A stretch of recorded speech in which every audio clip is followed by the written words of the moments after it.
everyone, we are from SMK Sultan Yusuf. We are Kairos. Hi, I'm Cha Yong-san. My name is Ji Chou. My name is Wong Jia-jun. I am Wong Thai-lin. The Malaysian Anti-Corruption Commission (MACC) reported that as of December 2024, over 2,300 Malaysians aged between 16 and 40 had been arrested for corruption offences since 2000. Statistics from the Malaysian Anti-Corruption Commission (MACC) for the period 2015 to 2020 indicate that 52.6% or 2,975 of those arrested were individuals aged below 40 years, said SPRM 2021. Therefore, it is imperative to provide early exposure to the dangers of corruption to the younger generation to nurture individuals who are trustworthy and possess strong integrity. There are 4 problem statements as you can see here. 1. Teenagers often need to choose between maintaining their integrity and preserving their reputation. 2. Lack of practical tools to develop integrity-driven decision-making skills. 3. Teenagers tend to make poor choices with long-term repercussions. And lastly, the lack of critical thinking skills. Now, let's move on to objectives. First, our main goals are to develop an innovative educational games that helps students practice making decisions based on integrity.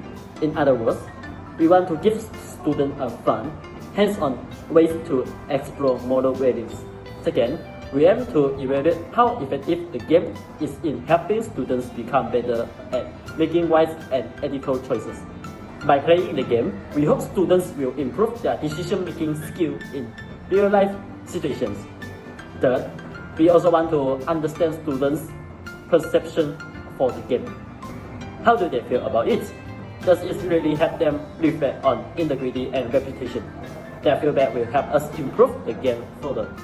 And finally, we want to give teachers a practical tools, something they can actually use in the classroom to teach integrity. So in short, this game isn't just for fun. It is designed to make a real impact. So you may be wondering who can actually play this game. This game is actually suitable for teens and those who master CF or B2 level. This game can actually be played in class, and each game requires one smartphone. Students who could not understand certain words could use Google Lens to translate those words so they could understand it better. Now that you know who plays and where the game takes place, it's time to learn how to play. Each player begins at the start point with a pawn and a score sheet. The player takes turn loading the dice and moving forward accordingly. There are 2 main types of tiles and player can land on, which are dilemma card or event card. If a player lands on a tile without icon or symbol, he or she must draw a dilemma card, read the moral scenario and respond to it. The player has 30 seconds to read and decide. If a player exceeds the time limit, he or she must pass the turn to the next player. After making a decision, the game master scans the QR code on the card to reveal the justification and corresponding scores. The player's integrity and reputation scores are then recorded on the score sheet. If the player lands on a tile that has icon or symbol, this tile prompts the player to draw an event card and follow the instructions provided. This may affect movement or scores. If a player reaches a dead end or a path with no exit, he or she must backtrack and find an alternative road through the maze. Once a player completes their turn, the dice are passed to the next player. The game ends when the first pawn reaches the finish line. At this point, all players total their integrity scores. The player or group with the highest integrity score is declared the winner. In the event of a tie, the reputation score serves as the tiebreaker.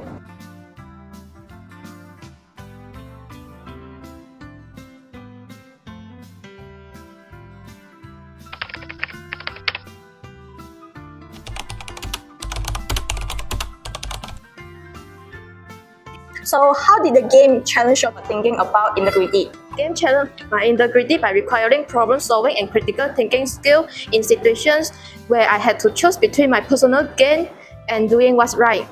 It made me realize the importance of being honest even in digital environment. The game challenged my thinking about integrity by placing me in a real-life situation where I have to test my values and honesty.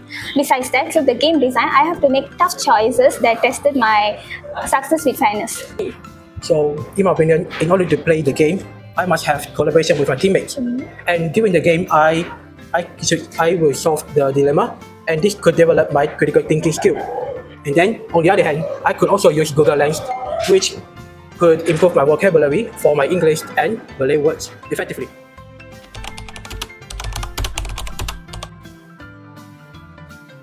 So, do you feel more prepared to handle real-life dilemmas after playing the game? Yes, I feel more prepared to handle my real-life dilemmas after playing the game. Actually, it taught me the effective problem-solving ways by putting me in a real-life scenarios. Besides that, the collaboration with team members helped us to think critically about the situation and share different views.